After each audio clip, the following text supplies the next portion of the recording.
I went back home, viewed where we used to live, and the more I kept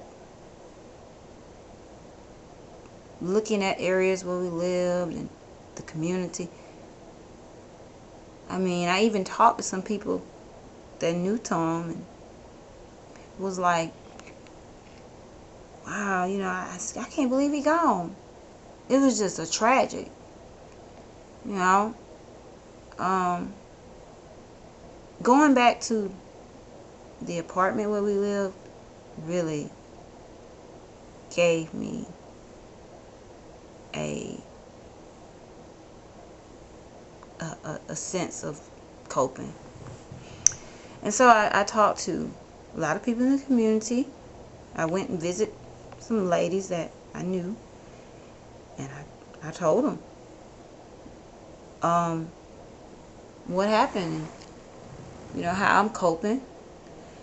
And also, I felt good about it. I felt good going back home. It's like I made peace with the past in a way, but I'm still pushing forward. But it really hit me when I drove back to Mobile. I went to Bible study. It really hit me, which had already been hitting me, but when I got to church and I heard the word, and this man of God, I like his teaching. It's real. I like it. I connected with it. And there, I had already been, he's already been talking with me, and I was talking with him, and he understands where I'm coming from. And when I gave him my interpretation of what I wanted to do, he was like, wow. He was like, wow. So when I got home, I still struggled with putting it out there, because I'm like, oh God, I don't want to cause confusion. And Lord just began to tell me, put it out there. Put it out there. Ain't no shame in it. There are other people that have AIDS. So I sort of struggled with it. But finally, after struggling with it, I said, I'm going to do it. I said, okay. I said, okay, Lord, I'll do it. I'll do it. And that's my story of overcoming the shame.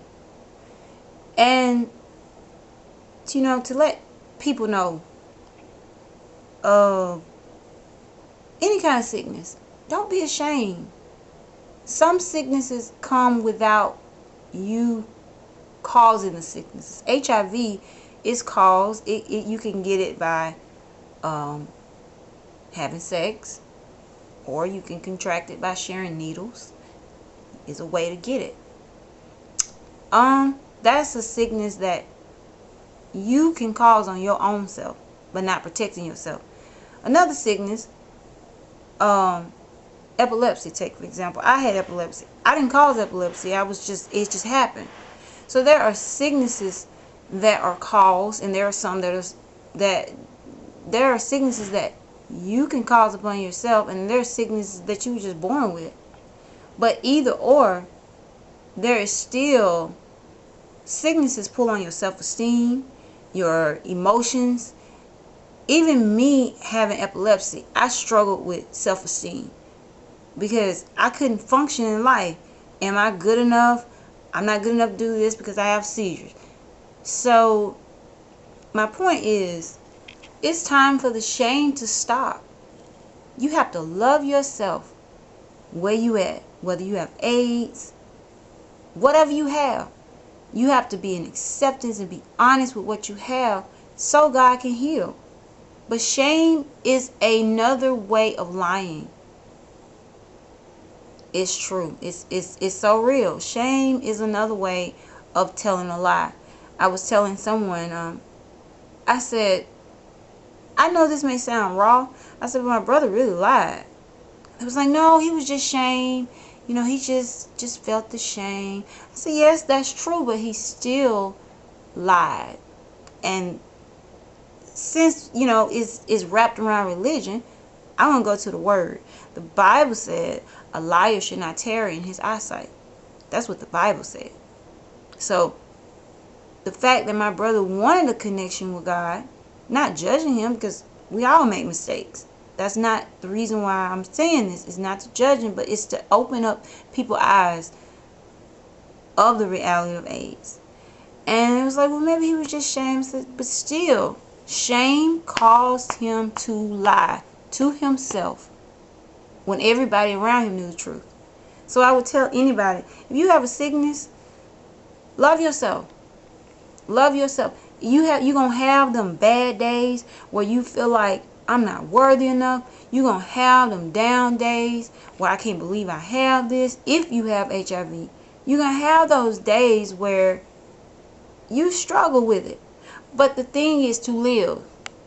Keep living. Because it'll pass. There are treatments for HIV. People are living longer and living normal lives. I seen something on the Oprah Winfrey Show where this woman was infected with HIV by another man. She sued him because he wrongfully gave her HIV. She didn't have any children. She made a choice to have a child. The baby is not infected with HIV. That story just amazed me. So if people can get beyond the shame and the depression, there is hope out there. You can live. I did it. I don't have AIDS. I don't have HIV. But I promise you, I do get myself checked. You know, because you have to. You have to. But even going back to my situation with epilepsy, I had some bad days struggling with epilepsy. I mean, I had some low down days. I was sick of looking at medication. I was sick of going to the doctor every 3 months. I had to go in that doctor's office. I was sick of it. I cried many days. Want to be a part of doing something. You can't do it because you sick. I was sick and tired of being defined by epilepsy. I was. But I did not give up hope. And even though I had epilepsy, I had a sense of shame. I struggled with a level of shame that people won't accept me. You know, people don't like me. I'm not good enough. You know, I went through that. I did. I went through that. And so that's why I'm here to say, break the silence. Okay? If people are not going to, if you have relatives in your family that do not want to talk about it, leave them alone. Find your way. That's what I'm doing. They want to stay in darkness and they want to be in denial. But you know what? They're really not in denial. They're just not speaking it out because it's in their minds. They just don't want to talk about it. And that is dangerous. If you hold a lot of emotion in, it can lead to mental illness. You don't talk about your pain. You don't be honest. It leads to a mental illness, depression, anxiety, stress, bipolar. You better start talking. That's one of the reasons why I named this book Let's Talk Tom. That's why I named it Let's Talk Tom, because he suffered in silence. I can remember our conversations. Our conversations wasn't about his disease, it was about the Bible. And I just really got to the point one day where I told my brother, I don't want to hear about scriptures every day. I need a brother. I told him that. I don't want to hear about that every day. I can read the Bible for myself. I know it. I don't want to hear that. So there goes that issue where something's wrong. You quoting scriptures all the time. It is. Either you using it to cover up stuff. God knows that when he created us, he knows that we are human. That's why he put forgiveness on this earth. He knew we were going to do some stuff to ourselves that we regret. We all got some things in our life where that we regret. I know I do. You know, because we're not perfect. But AIDS do not have to be, it don't have to have the stigma on it. It's a sickness. AIDS is a sickness. Cancer is a sickness. Epilepsy is a sickness. The reason why I believe is categorized in, separately from any other sickness is because of its sexual. And if you ever hear about AIDS, especially with men catching AIDS, majority of the time you hear of gay men, catching it from another gay man. It's the truth. It's the truth. And so when found out you got it, because, it's not normal for two men to be together, which people are coming out every day. Do I judge? No, I don't judge. I have gay friends, and I don't judge them. That's not my business. But I'm just saying, you have this stigma on it, on how you got that. Ugh. Nobody, take it for example, a person smoking a cigarette, and they done smoked cigarette for years, and they catch lung cancer. There is not that stigma on cigarettes. Why can't a stigma be on cigarettes, bad as it is on gays and lesbians? It's all, according to the word of God, it's all sin. Do I judge? No, I don't judge. I know how to show love. That's what I do. That's my job. It's not my job to judge. It's not my job to put anybody in heaven or hell. I know how to show real love. If you're gay, straight, whatever. But the thing is, it's time out for people to stop putting this stigma on AIDS. It's a disease, just like epilepsy, just like cancer. If you got it, I encourage anybody, if you are infected with HIV, if you find out you're infected with HIV, yes, you are going to think death. But don't fight it. Fight it. I mean, catching HIV, once you find out you have it, yes, emotions come. Okay, and then if you don't talk about it, it leads to mental illness. So, silence kills. Excuse me. Silence kills. It does. It kills. You don't have to broadcast it. I chose to go public. But if you know you have HIV, or if you're diagnosed, find you a close friend that you know won't judge you. Go to a counselor. Talk about it. Just to get it off your chest. Find a way to love yourself. I wish my brother could have received the real love of God. But he didn't. He chose that.